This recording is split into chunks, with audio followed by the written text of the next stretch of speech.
ಎಲ್ರಿಗೂ ನಮಸ್ತೆ. ಪ್ರೀತಿಯಿಂದ ಶುಭ ಚಾನೆಲ್ಗೆ ನಿಮ್ಗೆಲ್ಲ ಸ್ವಾಗತ. ಇವತ್ತು ನಾನು ಇವಾಗ ಹೊರಗಡೆ ಹೋಗ್ತಾ ಇದ್ದೀನಿ. ಸೊ ನಿಮ್ಮನ್ನು ನನ್ನ ಜೊತೆ ಕರ್ಕೊಂಡು ಹೋಗ್ತೀನಿ.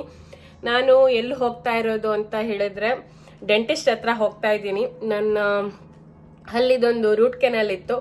ಸೊ ಇವತ್ತು ಫಸ್ಟ್ ಅಪಾಯಿಂಟ್ಮೆಂಟ್. ಸೊ ಹೋಗ್ತಾ ಇದ್ದೀನಿ. ನಾನು ಹೋಗ್ತಾ ನಿಮಗೆ ತೋರಿಸ್ತೀನಿ ಎಲ್ಲಿರೋದು, ಎಷ್ಟು ದೂರ ಇದೆ ನಮ್ಮ ಮನೆಯಿಂದ ಅಂತ ಎಲ್ಲ. ಸೊ ಹೋಗ್ತಾ ನಾವು ಮಾತಾಡೋಣ. ನಾನು ಈ ರೀತಿಯಾಗಿ ರೆಡಿ ಆಗಿದ್ದೀನಿ. ನಾನಿನ್ನು ಜಾಕೆಟ್ ಎಲ್ಲ ತಗೊಂಡು ಹೊರಡ್ತೀನಿ. ಹೊರಟೆ ನಾನು ಮನೆ ಲಾಕ್ ಮಾಡ್ತಾ ಇದ್ದೀನಿ.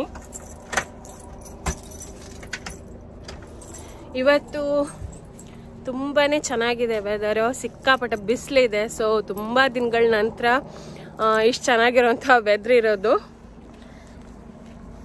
ನೋಡಿ ಹೇಗಿದೆ ಬಿಸಿಲು ಅಂತ. ತುಂಬಾ ದಿನಗಳ ನಂತರ ತುಂಬಾನೇ ಚೆನ್ನಾಗಿರೋ ವೆದರ್ ಇದು. ತುಂಬಾ ಬಿಸಿಲು ಇದೆ, ಹಾಗೆ ತುಂಬಾ ಏನು ಚಳಿ ಕೂಡ ಇಲ್ಲ. ಬಟ್ ಇದೊಂದು ಬೇಕಾಗತ್ತೆ, ಅಷ್ಟು ಚಳಿ ಇದೆ. ಸೊ ಹೋಗೋಣ ನಾವು. ನೋಡಿ ಆ್ಯಪಲ್ ಮರ ಖಾಲಿ ಆಯಿತು ಆಲ್ಮೋಸ್ಟ್. ಆ್ಯಪಲ್ ಎಲ್ಲ ಕೆಳಗಡೆ ಇದೆ ಬಿತ್ಕೊಂಡು. ಫುಲ್ ಸ್ಮೆಲ್ ಬರ್ತಾ ಇದೆ ಆ್ಯಪಲ್ ಇದ್ದು. ಈ ಮರದಲ್ಲಿ ಸ್ವಲ್ಪ ಆ್ಯಪಲ್ ಇನ್ನೂ ಇದೆ, ಹಾಗೆ ಬಿತ್ಕೊಂಡು ಇದೆ ನೋಡಿ.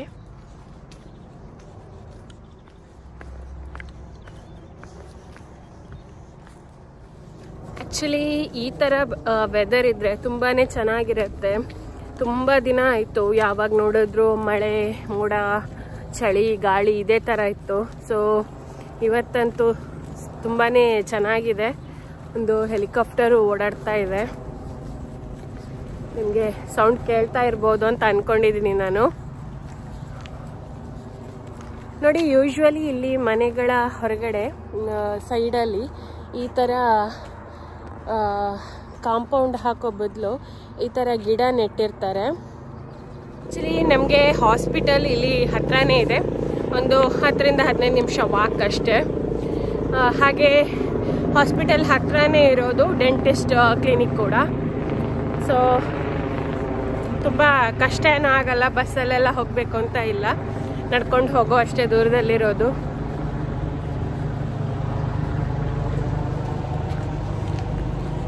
ನೋಡಿ, ಇವಾಗ ನಾನು ಮೇನ್ ರೋಡ್ ಹತ್ರ ಬಂದೆ.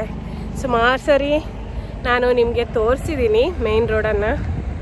ಸೊ ನಿಮಗೂ ಒಂದು ಐಡಿಯಾ ಸಿಗ್ಬೋದು ಎಲ್ಲಿ ಬಂದೆ ನಾನು ಅಂತ. ನೋಡಿ,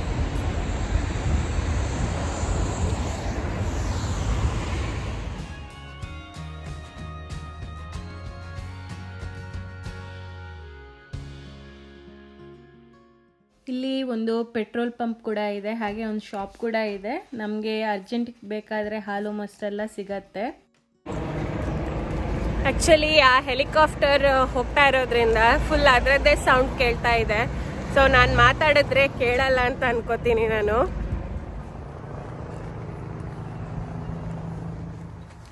ರೀಚ್ ಆಗ್ತಾ ಬಂದೆ ನಾನು ಹಾಸ್ಪಿಟಲ್ಗೆ. ಅಲ್ಲಿ ಒಳಗಡೆ ಮೋಸ್ಟ್ಲಿ ವಿಡಿಯೋ ಮಾಡೋಕ್ಕಾಗಲ್ಲ ಅಂತ ಅಂದ್ಕೊಂಡಿದ್ದೀನಿ. ನೋಡಿ, ಇದು ಡೆಂಟಲ್ ಹಾಸ್ಪಿಟಲ್ ಇದ್ದು ಬೋರ್ಡು. ಇವಾಗ ನಾನು ಹಾಸ್ಪಿಟಲ್ ಒಳಗಡೆ ಬಂದೆ. ಅಂತೂ ಹಲ್ಲಿದ ಕೆಲಸ ಆಯಿತು. ಫಾರ್ ದ ಫಸ್ಟ್ ಟೈಮ್ ನಾನು ರೂಟ್ ಕೆನಲ್ ಮಾಡಿಸಿರೋದು. ಇಷ್ಟರವರೆಗೆ ನಾನು ಮಾಡಿಸಿಲ್ಲ, ಯಾವುದೇ ರೂಟ್ ಕೆನಲ್ ಮಾಡಿಸಿಲ್ಲ. ಸೊ ಈ ಸೈಡಲ್ಲಿ ಮಾಡಿದ್ದು. ಸೊ ಸ್ವಲ್ಪ ಅನಸ್ತೇಷಿಯಾ ಕೊಟ್ಟಿರೋದ್ರಿಂದ ಸ್ವಲ್ಪ ಇನ್ನೂ ಕೂಡ ಮಾತಾಡೋಕ್ಕಷ್ಟು ಆಗ್ತಾಯಿಲ್ಲ. ಇಲ್ಲಿ ಹಲ್ಲಿನ ಕೆಲಸ ಯಾವುದಾದ್ರೂ ಮಾಡಿಸೋಕ್ಕಿದ್ರೆ ಇಲ್ಲಿ ಮಾಡಿಸೋಕ್ಕಿಂತ ನಾವು ಫ್ಲೈಟ್ ಟಿಕೆಟ್ ತೊಗೊಂಡು ಇಂಡಿಯಾಗೆ ಬರೋದೇ ಬೆಸ್ಟ್. ಯಾಕಂದರೆ ಒಂದು ಫ್ಲೈಟ್ ಟಿಕೆಟ್ನಷ್ಟು ಇಲ್ಲಿ ಬಿಲ್ ಆಗತ್ತೆ. ಸೊ ಸಿಕ್ಕಾಪಟ್ಟೆ ಎಕ್ಸ್ಪೆನ್ಸಿವ್. ಬಟ್ ನಾನು ತುಂಬ ಟ್ರೈ ಮಾಡಿದೆ. ಬಟ್ ತುಂಬ ಸಮಯದಿಂದ ಹಲ್ಲು ನೋವಿತ್ತು, ಮಾಡಿಸ್ದೆ, ವಿಧಿ ಇರಲಿಲ್ಲ. ಈ ಟೈಮಲ್ಲಿ ಇಂಡಿಯಾಕ್ಕೆ ಬರುವ ಹಾಗೂ ಇಲ್ಲ ನನಗೆ. ಸೊ ಅದಕ್ಕೋಸ್ಕರ ಮಾಡಿಸ್ಲೇಬೇಕಾಯಿತು. ನಾವು ಜೂನಲ್ಲಿ ಇಂಡಿಯಾಕ್ಕೆ ಬಂದಿದ್ರೆ ನಂದು ಈ ಹಲ್ಲಿನ ಕೆಲಸ ಇಂಡಿಯಾದಲ್ಲೇ ಆಗ್ತಾಯಿತ್ತು. ಬಟ್ ಕೊರೋನಾದಿಂದಾಗಿ ಬರಲಿಕ್ಕಾಗಲಿಲ್ಲ. ಸೊ ಡಿಸೆಂಬರಲ್ಲೂ ಬರೋ ಹಂಗಿಲ್ಲ ಅನಿಸುತ್ತೆ ಇವಾಗಿನ ಪರಿಸ್ಥಿತಿ. ಹಾಗಾಗಿ ನೆಕ್ಸ್ಟ್ ಜೂನ್ ತನಕ ತಡ್ಕೊಳ್ಳೋಕ್ಕೆ ಸಾಧ್ಯನೇ ಇಲ್ಲ, ಅಷ್ಟು ನೋವಿತ್ತು. ಸೊ ನಿಮಗೂ ಗೊತ್ತಿರ್ಬೋದು ಹಲ್ಲು ನೋವು ಬಂದರೆ ಯಾವ ರೀತಿ ಇರುತ್ತೆ ಅಂತ. ತುಂಬ ಏಜ್ ಆದ ಡಾಕ್ಟ್ರು ಆ್ಯಕ್ಚುಲಿ. ಸೊ ಅಲ್ಲಿ ಒಳಗಡೆ ವಿಡಿಯೋ ಮಾಡೋಕ್ಕಾಗಿಲ್ಲ ನನಗೆ. ಆ್ಯಕ್ಚುಲಿ ನನಗೆ ಹಲ್ಲು ತೆಗ್ಸಿ ಗೊತ್ತು, ಅದು ಬಿಟ್ಟು ರೂಟ್ ಕೆನಲೆಲ್ಲ ಏನೂ ಮಾಡಿಸಿರ್ಲಿಲ್ಲ. So first time. ಸೊ ಫಸ್ಟಿಗೆ ಅವರು ಹೇಳಿದ್ದು 3 times ಬರಬೇಕಾಗತ್ತೆ ಅಂತ. ಬಟ್ ಇವತ್ತು ಅವರು ಸಾಧಾರಣ 1 ಗಂಟೆ ಮಾಡಿದ್ರು. ಅದರಲ್ಲೇ ಎಲ್ಲ ಮಾಡಿ ಮುಗಿಸಿ ಇನ್ನೂ ಬರಬೇಕು ಅಂತ ಇಲ್ಲ ಅಂತ ಹೇಳಿದ್ರು. ಸೊ ನಾನು ಅದರ ಟೋಟಲ್ ಅಮೌಂಟು ಆ್ಯಕ್ಚುಲಿ ಎಷ್ಟಾಗತ್ತೆ ಅಂತ ಎಕ್ಸಾಕ್ಟ್ ಪ್ರೈಸ್ ನಿಮಗೆ ಹೇಳ್ತೀನಿ. ನಿಮಗೆ ಇವಾಗಲೇ ಅರ್ಥ ಆಗಿರ್ಬೋದು ಒಂದು ಫ್ಲೈಟ್ ಟಿಕೆಟ್ಗೆ ಎಷ್ಟು ಕೊಡಬೇಕಾಗತ್ತೆ ಇಲ್ಲಿಂದ ಇಂಡಿಯಾಕ್ಕೆ ಅಂತ. ಅಷ್ಟಿದೆ ಅಂತ ನಾನು ಆಲ್ರೆಡಿ ಹೇಳಿದ್ದೀನಿ. ನನಗೆ ಹೋಗೋ ಮೊದಲು ಆರ್ಯನ ಪಿಕ್ ಮಾಡಬೇಕು, ಅವನು ಬೇಗ ಬರಬೇಕು ಅಂತ ಹೇಳಿದ್ದಾನೆ. ಸೊ ಇವಾಗ ಡೈರೆಕ್ಟ್ ಸ್ಕೂಲ್ಗೆ ಹೋಗ್ತೀನಿ ನಾನು. ಆರ್ಯನ ಕರ್ಕೊಂಡು ಮನೆಗೆ ಹೋಗಿ ಸ್ನಾನ ಎಲ್ಲ ಆದಮೇಲೆ ಮತ್ತೆ ನಾನು ಸಿಗ್ತೀನಿ. ಆರ್ಯನ ಕರ್ಕೊಂಡು ಮನೆಗೆ ಹೊರಟೆ. ಹಾಯ್ ಆರ್ಯ. ಹಾಯ್. ಹೇಗಾಯ್ತು ಸ್ಕೂಲ್? ಫನ್ ಆಯ್ತು. ಫನ್ ಆಯ್ತಾ? ಏನು ಮಾಡಿದೆ? ಆಟ ಆಡಿದ್ಯಾ? ಮಾಡಿದ್ದೇನೆ ಹೋಮ್ವರ್ಕ್. ಮಾಡಿದ್ದೇನೆ. ಸೊ ಇನ್ನು ಮನೆಗೆ ಹೋಗಿ ಆರ್ಯನ್ಗೆ ಐಪ್ಯಾಡಲ್ಲಿ ಸ್ವಲ್ಪ ಹೊತ್ತಾಡಕ್ಕಿದೆ, ಟಿ ವಿ ನೋಡ್ಲಿಕ್ಕಿದೆ, ಹಾಲು ಕುಡಿಬೇಕು, ಬಿಸ್ಕೆಟ್ ತಿನ್ನಬೇಕು, ಎಲ್ಲ ಕೆಲಸ ಇದೆ ಅಲ್ವಾ?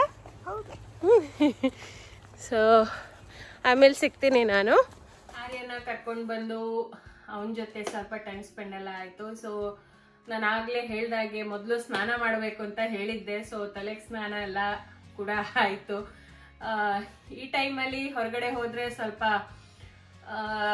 ಜಾಸ್ತಿ ರಿಸ್ಕ್ ಅಲ್ವಾ. ಅದಕ್ಕೋಸ್ಕರ ಎಲ್ಲೇ ನಾವು ಹೋದ್ರು ಹೊರಗಡೆಯಿಂದ ಮನೆಗೆ ಬಂದ ಕೂಡಲೇ ಮೊದಲು ಸ್ನಾನ ಮಾಡೋದು, ಮತ್ತೇನೆ ನಮ್ಮ ಎಲ್ಲ ಕೆಲಸ ಶುರು ಆಗೋದು.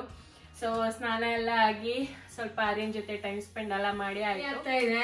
ಸೊ ಜಾಕೆಟು ಬಟ್ಟೆ ಎಲ್ಲ ಕೂತಿದ್ದೀನಿ ನೋಡಿ. ಆಗ ಹೇಳಿದ್ದೆ ನಾನು ಸಿಕ್ಕಾಪಟ್ಟೆ ಬಿಸಿಲು ಚೆನ್ನಾಗಿದೆ ಅಂತ. ಇವಾಗ ಮಳೆ ಶುರು ಆಯ್ತು. ಇವಾಗ ಬೇಗ ಕತ್ಲೆ ಕೂಡ ಆಗತ್ತೆ ನೋಡಿ.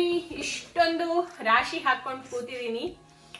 ಏನಂತ ಹೇಳಿದ್ರೆ ನಾವು ವೀಕೆಂಡ್ ಸ್ವಲ್ಪ ಶಾಪಿಂಗ್ ಮಾಡಿದ್ವಿ. ಆಕ್ಚುಲಿ ಅಲ್ಲಿ ವಿಡಿಯೋ ಮಾಡೋಕ್ಕಾಗಿಲ್ಲ.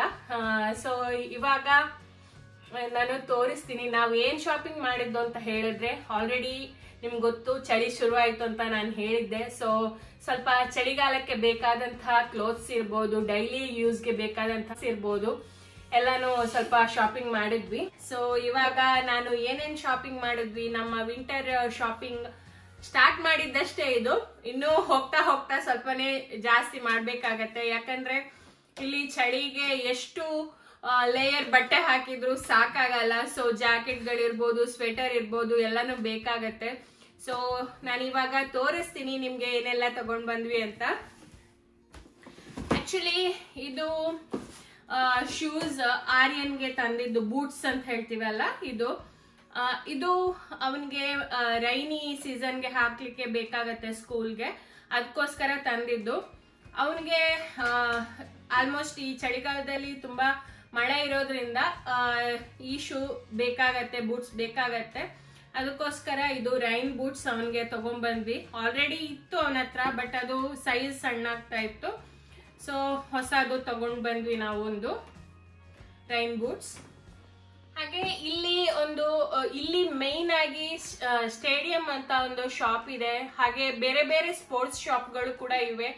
ಆ ಸ್ಟೇಡಿಯಂ ಅನ್ನೋ ಒಂದು ಶಾಪ್ ಇದ್ದು ಔಟ್ಲೆಟ್ ಇದೆ ನಮ್ಮ ಮನೆ ಹತ್ರನೇ. ಸೊ ಅಲ್ಲಿಂದ ನಾವು ಅವನಿಗೆ ರೈನ್ ಶೂ ತಗೊಂಡ್ ಬಂದಿದ್ದು.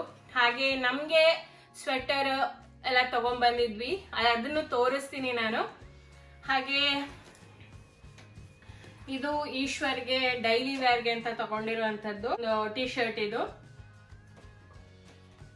ಔಟ್ಲೆಟ್ ಶಾಪ್ ಅಲ್ಲಿ ಸ್ವಲ್ಪ ಕಡಿಮೆಗೆ ಸಿಗತ್ತೆ. ಸೊ ಇದು ಈ ಟಿ ಶರ್ಟ್ಗೆ ಒರಿಜಿನಲ್ ಪ್ರೈಸ್ 100 ಕ್ರೋನ್, ಅಂದ್ರೆ 800-900 ರೂಪಾಯಿ ಆಗತ್ತೆ.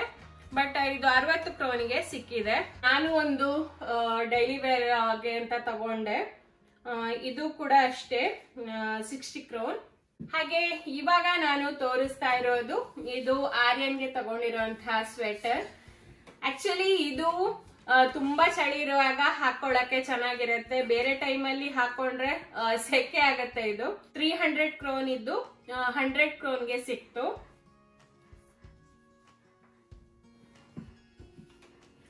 ಹಾಗೆ ಈಶ್ವರ್ ಒಂದು ಹುಡ್ಡಿ ಇರುವಂತಹ ಜಾಕೆಟ್ ತಗೊಂಡಿದ್ದಾರೆ. ಹುಡ್ಡೆಡ್ ಸ್ವೆಟರ್ ಅಥವಾ ಜಾಕೆಟ್ ಅಂತ ಹೇಳ್ಬೋದು. ಅಡಿಡಾಸ್ ಇದ್ದಿದ್ದು. ಸೊ ಇದಕ್ಕೆ 650 ಕ್ರೋನ್ ಇದ್ದು 350 ಕ್ರೋನ್ಗೆ ಸಿಕ್ತಿದ್ದು. ಇದೆಲ್ಲಾನು ನಾವು ತಕೊಂಡಿದ್ದು ಔಟ್ಲೆಟ್ ಶಾಪ್ ಇಂದ. ಹಾಗೆ ನಾನು ಕೂಡ ಒಂದು ಇವಾಗ ಹಾಕೊಂಡಿದ್ದೀನಲ್ಲ ಅದೇ ತರದ್ದು ಇನ್ನೊಂದು ತಗೊಂಡಿದ್ದೀನಿ, ಬ್ಲ್ಯಾಕ್ ಇದೆ ನೋಡಿ, ಹುಡ್ಡಿ ಇರುವಂತದ್ದು. ಇದಕ್ಕೆ 200 ಕ್ರೋನ್, ಒರಿಜಿನಲ್ ಪ್ರೈಸ್ ಇದ್ದದ್ದು 500 ಕ್ರೋನ್. ನಮ್ಮ ಚಳಿಗಾಲದ ತಯಾರಿ ಶುರು ಆಯ್ತು ಅಂತ ಹೇಳ್ಬಹುದು. ಹಾಗೆ ಇಲ್ಲಿ ಇವಾಗ ಇನ್ನು ಆಟಮ್ ಸೀಸನ್ ಅಲ್ಲಿ ಸ್ವಲ್ಪ ಶಾಪ್ ಗಳಲ್ಲಿ ಸೇಲ್ ಇರುತ್ತೆ. ಅಂದ್ರೆ ಆಟಮ್ ಸೀಸನ್ ಅಲ್ಲಿ ಹಾಕುವಂತ ಡ್ರೆಸ್ ಗಳೆಲ್ಲಾನು ಸ್ವಲ್ಪ ಕಡಿಮೆಗೆ ಸಿಗತ್ತೆ. ವಿಂಟರ್ ಬಂದ ಕೂಡಲೇ ಕಡಿಮೆಗೆ ಸಿಗತ್ತೆ. ಯೂಶುವಲಿ ಇಲ್ಲಿ ಜನರು ಏನ್ ಮಾಡ್ತಾರೆ ಅಂದ್ರೆ ಈ ತರ ಸೇಲ್ ಇರತ್ತಲ್ಲ, ಆ ಟೈಮಲ್ಲಿ ನೆಕ್ಸ್ಟ್ ಇಯರ್ಗೆ ಆಗುವಂತಹ ಶಾಪಿಂಗ್ ಅನ್ನ ಕೂಡ ಮಾಡಿಟ್ಕೋತಾರೆ. ಯಾಕಂದ್ರೆ ತುಂಬಾ ಕಡಿಮೆಗೆ ಸಿಗತ್ತೆ. ಸೊ ಇವಾಗ ಇದೆಲ್ಲ ಔಟ್ಲೆಟ್ ಶಾಪಿಂಗ್ ತಗೊಂಡಿದ್ದು.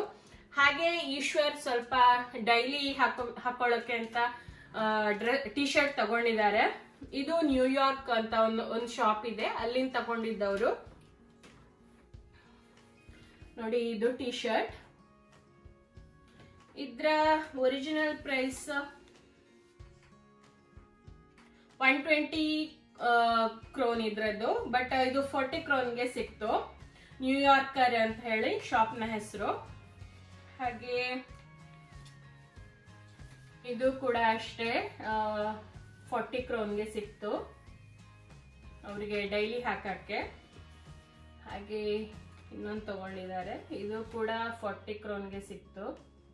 ಹಾಗೆ ಇನ್ನೊಂದು ಬ್ಲ್ಯಾಕ್ ತಗೊಂಡಿದ್ದಾರೆ, ಇದು ಕೂಡ 40 ಕ್ರೋನ್ಗೆ ಸಿಕ್ತು. ಈ ನ್ಯೂಯಾರ್ಕರ್ ಶಾಪ್ ಅಲ್ಲಿ ಸಿಗೋದು ಈ ಟಿ ಶರ್ಟ್ ಇದೆಯಲ್ಲ, ಇದು ಮೇಡ್ ಇನ್ ಬಾಂಗ್ಲಾದೇಶ್ ಅಂತ ಬರ್ಕೊಂಡಿದೆ. ಆಕ್ಚುಲಿ ಕ್ಲೋತ್ ಕೂಡ ತುಂಬಾನೇ ಚೆನ್ನಾಗಿದೆ. ಈಶ್ವರ್ ತುಂಬಾ ಯೂಸ್ ಮಾಡಿರುವಂತಹ ಟಿ ಶರ್ಟ್ ಗಳು ಇವೆ. ಆಕ್ಚುಲಿ ಡೈಲಿ ವೇರ್ಗೆ ತುಂಬಾನೇ ಕಂಫರ್ಟ್ ಆಗಿರೋ ಕ್ಲೋತ್ ಇದ್ರೆ ಚೆನ್ನಾಗಿರತ್ತೆ ಅಲ್ವಾ. ಸೊ ಎಲ್ಲಾ ಕ್ಲೋತ್ ಅಷ್ಟೇ ತುಂಬಾನೇ ಚೆನ್ನಾಗಿದೆ. ಈ ಔಟ್ಲೆಟ್ ಶಾಪ್ ಅಲ್ಲಿ ತಗೊಂಡಿರೋದಕ್ಕೆ ನಮ್ಗೆ ಆಲ್ಮೋಸ್ಟ್ 1000 ಕ್ರೋನ್ ಆಯ್ತು. ಅಂದ್ರೆ ನಮ್ಮ ಇಂಡಿಯನ್ ರುಪೀಸ್ಗೆ ಕನ್ವರ್ಟ್ ಮಾಡಿದಾಗ 8,000-9,000 ಆ ರೇಂಜ್ ಅಲ್ಲಿ ಆಗತ್ತೆ. ಬಟ್ ಕಡಿಮೆಗೆ ಸಿಗೋದು ಸ್ವಲ್ಪ ಅಲ್ಲೇ ನಮ್ಗೆ ಈ ತರ ವಿಂಟರ್ ಡ್ರೆಸ್ ಗಳೆಲ್ಲ. ಅಂದ್ರೆ ಜಾಕೆಟ್ಸ್ ಇರ್ಬೋದು, ಸ್ವೆಟರ್ ಇರ್ಬೋದು, ಆ ತರದ್ದೆಲ್ಲ ನಮ್ಗೆ ಔಟ್ಲೆಟ್ ಶಾಪ್ ಅಲ್ಲಿ ತುಂಬಾ ಚೆನ್ನಾಗಿರೋದು ಸಿಗತ್ತೆ. ಹಾಗೆ ವಿಂಟರ್ ಶೂಸ್ ಇರ್ಬೋದು, ವಿಂಟರ್ ರೈನಿ ಶೂಸ್ ಇರ್ಬೋದು, ರೈನಿ ಕ್ಲೋತ್ಸ್ ಇರ್ಬೋದು, ಎಲ್ಲ ಕೂಡ ಅಷ್ಟೇ ಚೆನ್ನಾಗಿರೋದು ಸಿಗತ್ತೆ. ಮತ್ತೊಂದು ವಿಶೇಷ ಏನಂದ್ರೆ ಇಲ್ಲಿ ಯೂಶುವಲಿ ಮಳೆ ಬರುವಾಗ ಕೊಡೆ ಹಿಡ್ಕೊಂಡು ಹೋಗೋದಕ್ಕಿಂತ ರೈನ್ ಕೋಟ್ ಹಾಕೊಂಡು ಹೋಗೋದು ತುಂಬಾನೇ ಜಾಸ್ತಿ ಇಲ್ಲಿ ಜನಗಳು. ಯಾಕಂದ್ರೆ ಮಳೆ ಇದ್ರೆ ಸಿಕ್ಕಾಪಟ್ಟೆ ಗಾಳಿ ಇರತ್ತೆ, ಕೊಡೆ ಹಿಡಿಯಕ್ಕಂತೂ ಆಗಲ್ಲ, ಹಾರುವಂಗೆ ಆಗತ್ತೆ, ಉಲ್ಟಾ ಆಗತ್ತೆ ಅದು. ಸೊ ಅದಕ್ಕೋಸ್ಕರ ಯೂಶುವಲಿ ಇಲ್ಲಿ ರೈನ್ ಜಾಕೆಟ್ ಗಳನ್ನ ಅಂದ್ರೆ ರೈನ್ ಕೋಟ್ ಅನ್ನ ತುಂಬಾನೇ ಯೂಸ್ ಮಾಡ್ತಾರೆ. ಸೊ ಈ ಔಟ್ಲೆಟ್ ಶಾಪ್ ಅಲ್ಲಿ ತುಂಬಾ ಕಡಿಮೆಗೆ ಸಿಗತ್ತೆ. ನೋಡಿದ್ರಲ್ಲ, ನಮ್ಮ ವಿಂಟರ್ ತಯಾರಿ ಶುರುವಾಗ್ತಾ ಇದೆ. ಇದಿಷ್ಟು ಇವಾಗ ತಗೊಂಡ್ ಬಂದಿರೋದು.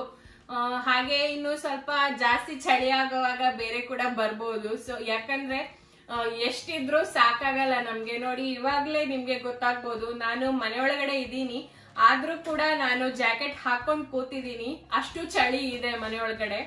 ಹಾಗೆ ನಾನು ನಿಮ್ಮ ಹತ್ರ ಆಗ ಹೇಳಿದ್ದೆ, ನಾನು ಡೆಂಟಿಸ್ಟ್ ಹತ್ರ ಹೋಗಿ ಬಂದಿದ್ದು, ರೂಟ್ ಕೆನಲ್ ಮಾಡಿದ್ದು ಅಂತ. ಸೊ ಅದಕ್ಕೆ ಎಕ್ಸಾಕ್ಟ್ ಪ್ರೈಸ್ ಎಷ್ಟಾಯ್ತು ಅಂತ ಹೇಳಿದ್ರೆ, ಇಂಡಿಯನ್ ರುಪೀಸ್ಗೆ ಕನ್ವರ್ಟ್ ಮಾಡಿದಾಗ 40,000 ರೂಪಾಯಿ ಆಗತ್ತೆ. 40,000 ರಿಂದ 45,000 ರೂಪಾಯಿ ಒಳಗಡೆ ನಮಗೆ ಬಿಲ್ ಬಂದಿದೆ. ಆಕ್ಚುಲಿ ನಮಗೆ ಒಂದು ಆಪ್ಷನ್ ಕೊಡ್ತಾರೆ ಅವರು, ಒಂದೇ ಸತಿ ನಿಮ್ಗೆ ಬಿಲ್ ಕಟ್ಟಕ್ ಆಗಿಲ್ಲ ಅಂದ್ರೆ ನಾವು ಬಿಲ್ ನ ನಿಮ್ಗೆ ಮನೆಗೆ ಕಳಿಸ್ತೀವಿ, 1 ಮಂತ್ ಅಲ್ಲಿ ನೀವು ಆ ಬಿಲ್ ಅನ್ನ ಕಂಪ್ಲೀಟ್ ಕಟ್ಟಿದ್ರೆ ಆಯ್ತು ಅಂತ. ಸೊ ಇವತ್ತು ನಾನು ಹಾಗೆ 1000 ಕ್ರೋನ್ ಪೇ ಮಾಡಿ ಬಂದಿದ್ದು, 8,000 ಚಿಲ್ಲರೆ ಅಷ್ಟು ಕಟ್ಟಿ ಬಂದಿದ್ದೀನಿ. ಇನ್ನು ಉಳಿದಿದ್ದಂತಹ ಬಿಲ್ ನನಗೆ ಮನೆಗೆ ಬರುತ್ತೆ. ಸೊ ಇನ್ನೊಂದು ಸ್ವಲ್ಪ ದಿನ ಕಳೆದು ಆಮೇಲೆ ಕಟ್ಟೋಣ ಅಂತ.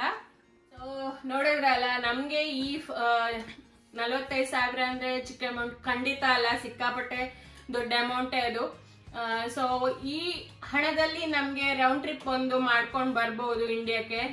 ಯೂಶ್ವಲಿ ನಾನು ಹೇಳೋದ್ ಕೇಳಿದೀನಿ, ಈ ತರ ಹಲ್ಲು ನೋವೆಲ್ಲ ಬಂದವರು ಇಂಡಿಯಾ ಟ್ರಿಪ್ ಹೋಗಿ ಅಲ್ಲಿ ಮಾಡಿಸ್ಕೊಂಡು ಬಂದಿರೋದನ್ನ ನಾನು ಕೇಳಿದೀನಿ. ಬಟ್ ನಮ್ಗೆ ಇವಾಗ ಸದ್ಯಕ್ಕೆ ಆ ಪರಿಸ್ಥಿತಿ ಇಲ್ಲ, ಯಾಕಂದ್ರೆ ನಿಮ್ಗೆ ಗೊತ್ತಿದೆ ಕೊರೋನಾದಿಂದಾಗಿ ನಮ್ಗೆ ಎಲ್ಲೂ ಹೋಗಕ್ ಆಗ್ತಾ ಇಲ್ಲ. ಸೊ ನಮ್ಗೆ ಇಲ್ಲಿ ಮಾಡಿಸ್ಲೇಬೇಕಾದಂತಹ ಪರಿಸ್ಥಿತಿ ಬಂತು. ಸೊ ಅವ್ರ ಹತ್ರ ಸುಮಾರು ರಿಕ್ವೆಸ್ಟ್ ಮಾಡಿದೆ ನಾನು, ಡಿಸ್ಕೌಂಟ್ ಕೊಡಿ ಅಂತ ಎಲ್ಲ. ಸೊ ಸ್ವಲ್ಪ ಡಿಸ್ಕೌಂಟ್ ಕೂಡ ಕೊಟ್ಟಿದ್ದಾರೆ. ಬಟ್ ಇಷ್ಟು ಹಣ ಆಯ್ತು. ಆದ್ರೆ ಇನ್ನೊಂದು ವಿಶೇಷ ಏನು ಅಂದ್ರೆ, ನಮ್ಗೆ ಇಂಡಿಯಾದಲ್ಲಿ ರೂಟ್ ಕೆನಲ್ ಮಾಡಿದ್ರೆ ಅದಕ್ಕೆ ಕ್ಯಾಪ್ ಹಾಕ್ತಾರೆ. ಬಟ್ ಇಲ್ಲಿ ಅವರು ಕ್ಯಾಪ್ ಹಾಕ್ದೇನೆ ರೂಟ್ ಕೆನಲ್ ಮಾಡಿರುವಂತದ್ದು. ನಾನು ಫಸ್ಟ್ಗೆ ಅವ್ರ ಹತ್ರ ಹೇಳಿದ್ದೆ, ಅದೇ ರೂಟ್ ಕೆನಲ್ ಮಾಡಿದ್ರೆ ಅದಕ್ಕೆ ಸಪ್ರೇಟ್ ಆಗಿ ಕ್ಯಾಪ್ ಹಾಕ್ಬೇಕಲ್ಲ, ಅದಕ್ಕೆ ಎಷ್ಟಾಗತ್ತೆ ಅಂತ. ಬಟ್ ಅವಾಗ ಅವರು ಹೇಳಿದ್ರು, ಇಲ್ಲ ಇಲ್ಲಿ ಕ್ಯಾಪ್ ಹಾಕಕ್ಕೆ ಸಿಕ್ಕಾಪಟ್ಟೆ ಎಕ್ಸ್ಪೆನ್ಸಿವ್. ಸೊ ಜಸ್ಟ್ ನಾವು ಅದನ್ನ ರೂಟ್ ಕೆನಲ್ ಮಾಡಿ ಬಿಡ್ತೀವಿ ಅಂತ, ಫಿಲ್ ಮಾಡ್ತೀವಿ ಅಂತ. ಸೊ ಇವಾಗ ನಾನು ಇಲ್ಲಿ ಮಾಡಿರೋದು ಹಲ್ಲು, ಈ ಹಲ್ಲು ಇವಾಗ ನನ್ಗೆ ನೋಡಿದ್ರೆ ಏನು ಗೊತ್ತಾಗ್ತಾ ಇಲ್ಲ. ಫುಲ್ ನಮ್ಮ ಹಲ್ಲು, ನಾರ್ಮಲ್ ಹಲ್ಲು ಹೇಗಿದೆ ಅದೇ ತರಾನೇ ಕಾಣ್ತಾ ಇದೆ ಹಲ್ಲು. ಸೊ ಯಾವುದೇ ಡಿಫ್ರೆನ್ಸ್ ಗೊತ್ತಾಗ್ತಾ ಇಲ್ಲ. ರೂಟ್ ಕೆನಲ್ ಮಾಡ್ಸಿದೀನಿ ಅಂತ ಹೇಳ್ಬೇಕಷ್ಟೇ ನಾನು. ಸೊ ಮಾಡಿದ್ದಂತೂ ಚೆನ್ನಾಗಿ ಮಾಡಿದ್ದಾರೆ, ಬಟ್ ಅಷ್ಟೇ ಹಣ ಆಯ್ತು. ನಾನು ಹೇಳ್ತಾ ಇದ್ದೆ ಈಶ್ವರ್ ಹತ್ರ, ಸಿಕ್ಕಾಪಟ್ಟೆ ಹೊಟ್ಟೆ ಉರಿತು ನನ್ಗೆ ಅಷ್ಟು ಹಣ ಅಂತ ಹೇಳುವಾಗ. ನಿಮ್ಗೆ ಆಲ್ರೆಡಿ ಗೊತ್ತು, ನನ್ಗೆ ಬ್ಯಾಗ್ ಇದ್ದು ಸ್ವಲ್ಪ ಜಾಸ್ತಿನೇ ಹುಚ್ಚಿದೆ. ಬ್ಯಾಗ್ ಅಂದ್ರೆ ನಂಗೆ ತುಂಬಾನೇ ಇಷ್ಟ. ಸೊ ನಾನು ಈಶ್ವರ್ ಹತ್ರ ಹೇಳ್ದೆ, ನಂಗೆ ಒಂದು 4 ಬ್ಯಾಗ್ ಸಿಕ್ತಿತ್ತು ಈ ಹಣದಲ್ಲಿ, ಒಳ್ಳೆ ಬ್ರ್ಯಾಂಡೆಡ್ ಬ್ಯಾಗೆ ಸಿಕ್ತಿತ್ತು ಅಂತ.